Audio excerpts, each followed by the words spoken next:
Hey guys, welcome back to our channel fact injected. आज की हमारी वीडियो एक ऐसी घटना पर आधारित है जिसे आप शायद भूल चुके होंगे। तो जैसा कि आप जानते हैं, 14 फरवरी यानी वैलेंटाइंस डे नज़दीक आ रहा है। और क्या आपको याद है, 6 साल पहले वैलेंटाइंस डे के दिन एक ऐसी घटना हुई थी जिसने पूरे इंडिया का दिल दहला दिया था, जिसे हम पुलवामा अटैक के नाम से जानते हैं। तो चलते हैं वक्त में पीछे। दिन था 14 फरवरी 2019, जब पूरा देश वैलेंटाइंस डे मना रहा था। कहीं फूल बिक रहे थे तो कहीं मोहब्बत का जश्न मनाया जा रहा था। लेकिन कश्मीर के बर्फ से भरे रास्तों पर एक अलग ही कहानी लिखी जा रही थी। एक ऐसी कहानी जो हम कभी नहीं भूल सकते। श्रीनगर जम्मू हाईवे पर एक लंबी सीआरपीएफ की कॉन्वॉय चल रही थी, जिसमें 75 गाड़ियां और लगभग 2500 से ज्यादा सीआरपीएफ के जवान थे। लेकिन तभी जो हुआ, उसने हिंदुस्तान का इतिहास ही बदल दिया।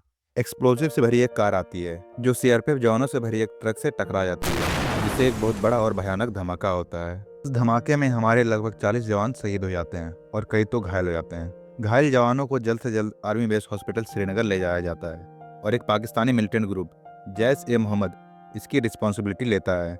लेकिन पाकिस्तान इसकी जिम्मेदारी लेने से साफ मना कर देता है। पूरे हिंदुस्तान को इस घटना से बहुत बड़ा झटका लगता है और न्याय मांगने के लिए लोग रोड पर उतर जाते हैं। जम्मू एंड कश्मीर में तो बहुत बड़ा प्रोटेस्ट भी होने लगता है, जिसकी वजह से वहाँ कर्फ्यू लगा दिया जाता है। लोग जगह जगह पर कैंडल मार्च करने लगते हैं। सिर्फ इंडिया में ही नहीं, लंदन में भी इंडियन कम्युनिटी के लोग पाकिस्तान हाई कमीशन लंदन के बाहर प्रोटेस्ट करने लगते हैं। लेकिन सवाल ये उठता है कि हमारे हिंदुस्तान में इतने इंटेलिजेंस ग्रुप हैं जैसे आईबी और रॉ, क्या उन्हें इस अटैक का कोई अंदाज़ा नहीं था? क्या वो इसे वक्त रहते रोक नहीं सकते थे? रिपोर्ट्स की माने तो सेंट्रल गवर्नमेंट को अटैक से एक दिन पहले लगभग 11 इंटेलिजेंस इनपुट्स मिली थी और जैसे मोहम्मद ने एक वीडियो भी अपलोड की थी जिसमें सेम ऐसे ही एक सुसाइड अटैक हुआ था। लेकिन जब तक इंडियन गवर्नमेंट इस बारे में कुछ कर पाती, तब तक जैसे मोहम्मद ने इस पुलवामा अटैक को अंजाम दे दिया था। अटैक के बाद NIA, national investigation agency, 12 members की एक टीम बनाती है और उन्हें जम्मू एंड कश्मीर पुलिस के साथ मिलकर इस अटैक के मेन कल्प्रिट का पता लगाने का ऑर्डर देती है। जब इन्वेस्टिगेशन शुरू होती है तो पता चलता है कि जो कार उस कॉन्वॉय से टकराई थी उसमें लगभग 300 केजी एक्सप्लोजिव था, जिसमें 80 केजी तो सिर्फ आरडीएक्स ही था। इन्वेस्टिगेशन के दौरान एनआईए को उस कार से सुसाइड बॉम्बर का डीएनए मिलता है और अटैक के बाद जैश-ए-मोहम्मद ने एक 22 साल के लड़के का वीडियो भी अपलोड किया था जिसका नाम आदिल अहमद दर था। और जब वो डीएनए आदिल के अब्बू से मिलाया जाता है तो पता चलता है कि वो सुसाइड बॉम्बर और कोई नहीं, आदिल अहमद दर था। लेकिन हर बार की तरह इस बार इंडिया शांत नहीं रहता है। इंडिया ने सीधा पाकिस्तान को ब्लेम किया और हमारे union home minister Rajnath Singh ने कहा पाकिस्तान को इस बार मुंह तोड़ जवाब दिया जाएगा। और हमारे प्राइम मिनिस्टर मोदी जी ने भी इस पर दुख जाहिर किया। इससे ये तो पता चल गया था कि भारत इस बार चुप नहीं रहने वाला है। जवाब तो दिया जाएगा, लेकिन कब और कैसे ये कोई नहीं जानता था।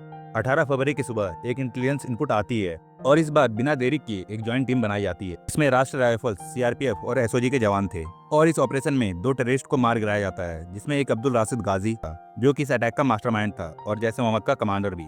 लेकिन अब भी मेन टेररिस्ट ग्रुप जैसे मोहम्मद से बदला लेना तो बाकी ही था और भारत इस बार कोई कसर छोड़ने वाला नहीं था। 26 फरवरी 2019 को 12 मिराज जेट्स एलओसी क्रॉस करते हैं और जैसे मोहम्मद के ट्रेनिंग कैंप पे भारी बमबारी करते हैं और पूरे ट्रेनिंग कैंप को उड़ा देते हैं। इसमें बहुत सारे टेररिस्ट लगभग 300 से 350 के आसपास एक साथ मारे जाते हैं। लेकिन किसी तरह पाकिस्तानी फोर्सेस को इस एयर स्ट्राइक के बारे में पता चल जाता है और वो हमारे एक फाइटर जेट MiG-21 को मार गिराते हैं और उसके पायलट को अरेस्ट कर लेते हैं। लेकिन कोई सॉलिड प्रूफ ना होने की वजह से पाकिस्तान को उसे छोड़ना पड़ता है। 1 मार्च की सुबह उस गिरफ्तार इंडियन पायलट का स्वागत इंडिया में बहुत जोरों शोरों से किया जाता है। 5 मार्च को पाकिस्तान अपना इमेज सुधारने के लिए 44 टेररिस्ट को अरेस्ट करती है। इसमें अधिकतर टेररिस्ट जैसे मोहम्मद ग्रुप से होते हैं और उसमें जैसे मोहम्मद का लीडर मसूद अजहर, उसका बेटा हामिद अजहर और भाई अब्दुल रौफ भी था। ये वीडियो बनाने का हमारा मेन मोटिव ये था कि आप हमारे सोल्जर्स के सेक्रीफाइसेस को ना भूलें और इस साल वैलेंटाइंस डे के दिन अपने पार्टनर के साथ इश्क और प्यार मोहब्बत वाली एक्टिविटीज करने के अलावा एक काम और करें।